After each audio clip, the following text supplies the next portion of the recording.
বিসমিল্লাহির রহমানির রহিম।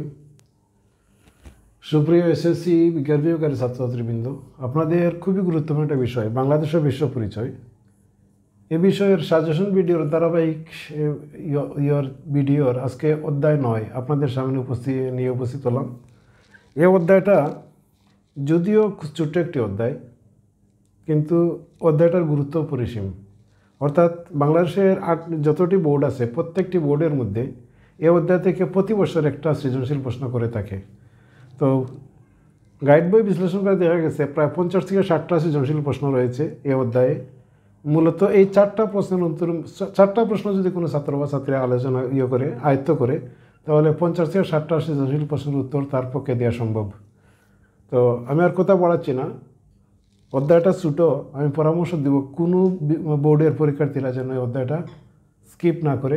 সব বোর্ডের পরীক্ষার্থীরা মাত্র 4টা প্রশ্ন, এই 4টা প্রশ্ন যদি পড়তে পারেন তাহলে নিশ্চিত 2টা প্রশ্ন আপনি কমন পেয়ে যাবেন। তো প্রথম প্রশ্নটি হচ্ছে জাতিসংঘ সৃষ্টির পটভূমি, মানে জাতিসংঘ সৃষ্টির কারণটা কি, কোন কারণে এটা জাতিসংঘটা সৃষ্টি হয়েছিল, তার পটভূমিটা বর্ণনা করার জন্য আপনাকে বলা হতে পারে। সরাসরি একটা প্রশ্ন। 2 নম্বর প্রশ্নটি হচ্ছে বাংলাদেশে জাতিসংঘের ভূমিকা, মানে বাংলাদেশের প্রেক্ষাপটে জাতিসংঘ কী ভূমিকা পালন করতেছে তার ভূমিকার কথা যাইতে পারে। 3 নম্বর প্রশ্নটি হচ্ছে নারীর প্রতি সকল প্রকার বৈষম্য দূরীকরণে জাতিসংঘের ভূমিকা। আর লাস্ট অ্যান্ড ফাইনাল প্রশ্নটি হচ্ছে বিশ্ব শান্তি প্রতিষ্ঠায় জাতিসংঘে বাংলাদেশের শান্তিরক্ষী বাহিনীর ভূমিকা মূল্যায়ন করো। এটা খুবই গুরুত্বপূর্ণ একটা প্রশ্ন।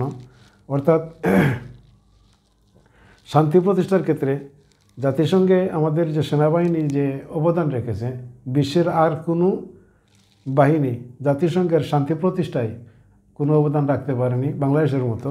তো এই প্রশ্নটা বারবার পরীক্ষার মধ্যে এসেছে, এটা আলাদা করে আপনারা পড়ার চেষ্টা করবেন। তো এই ছিল অধ্যায় 9। আমি 8 নম্বর অধ্যায়ের ভিডিও দেই নাই এ কারণেই যে 8 নম্বর অঙ্কটা মূলত যদি কোনো ছাত্র বা ছাত্রী স্কিপ করে যায় কোনো সমস্যা নেই, যেহেতু সে 7টা প্রশ্ন আনসার করবে। তো 7টার মধ্যে আমি 1 থেকে 6 পর্যন্ত 7 পর্যন্ত দিয়েছি, আর 8 নম্বরটা স্কিপ করেছি। 1 থেকে 7 পর্যন্ত 7টা প্রশ্ন পেয়ে যাবে। যদি কোনো ছাত্র বা ছাত্রী 9 নম্বর অধ্যায়টা পড়ে, তাহলে এই 7টা প্রশ্ন থেকে 7টা অধ্যায় থেকে এই অধ্যায়টা খুবই সহজ। সুতরাং এখান থেকে একটা প্রশ্ন সে অনায়াসে কমন পেয়ে যেতে পারে, যে কারণে এই অধ্যায়টা আমি ইনক্লুড করলাম। আর 8ম অধ্যায় তেমনটা গুরুত্বপূর্ণ নয়, এই অধ্যায় থেকে আপনি করতে পারেন, বাদ দিতে পারেন। তবে ভালো ছাত্রছাত্রী যারা রয়েছে 8ম অধ্যায় তোমরা পড়তে পারো, আমি পরামর্শ দিব আপনারা পড়বেন। তবে 9ম অধ্যায় কেউ বাদ দিবেন না। তো এই ছিল আজকের অধ্যায় 9-এর সাজেশন ভিডিও। ইনশাল্লাহ আর 1টা বা 2টা ভিডিওর মাধ্যমে টোটাল বইটা আমি শেষ করে দিব।